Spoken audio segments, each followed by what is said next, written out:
Vote দিতে পারি। আমি আসলাম, সুষ্ঠুভাবে ভোট দিলাম। আমার ভোট অবশ্যই খামচিহ্নের পক্ষে গিয়েছে।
কি মনে হচ্ছে এই নির্বাচন?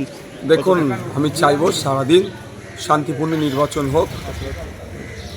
মানুষ তার মতামতের জায়গা স্বাধীনভাবে দিক।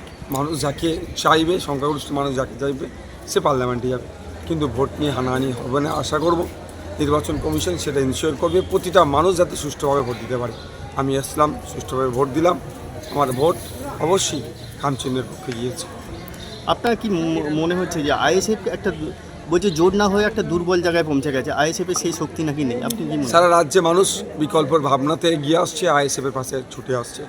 যেখানেই যাচ্ছি আমরা সেখানকার মানুষ স্বতঃস্ফূর্তভাবে আইএসএফের ছায়াতলে আসছে। আইএসএফ তার লক্ষ্য উদ্দেশ্য নিয়ে সঠিকভাবে এগিয়ে যাচ্ছে। হ্যাঁ, যাওয়ার পথে যদি কেউ আইএসএফের সাথে হাত মিলাতে চায়, বিজেপি তৃণমূলকে পরাস্ত করার জন্য তাদের সাথে আমি হাত মিলাতে প্রস্তুত আছি, কিন্তু আত্মসম্মান বিকিয়ে দিয়ে নয়। আত্মসম্মান বজায় রেখে যে কোনো জোটে আমরা যেতে রাজি আছি, বিজেপি তৃণমূলকে হারাতে।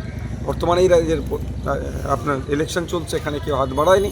আমরা একা আর মতো আমরা লড়াই করে যাচ্ছি বিজেপি তৃণমূলকে কোণঠাসা করার জন্য। কি বার্তা দেবেন? দেখুন, নতুন করে বার্তা দেওয়ার নয়, বার্তা দেওয়াই আছে যে বুথে দাঁড়িয়ে গণতন্ত্রকে রক্ষার লড়াইটা লড়ে যেতে হবে। কোনো রকমভাবে ভোট লুটেরাদেরকে বুথে প্রশ্রয় দেওয়া যাবে না। ভোট লুট করতে দেওয়া যাবে না। বুথে এসে অরাজকতা করতে দেওয়া যাবে না। মানুষ তার মতামতটা প্রদান করবে, এর ব্যবস্থাটাও যেমন ইসিআই করবে, তার সাথে সাথে সজাগ ভূমিকা পালন করবে আইএসএফ।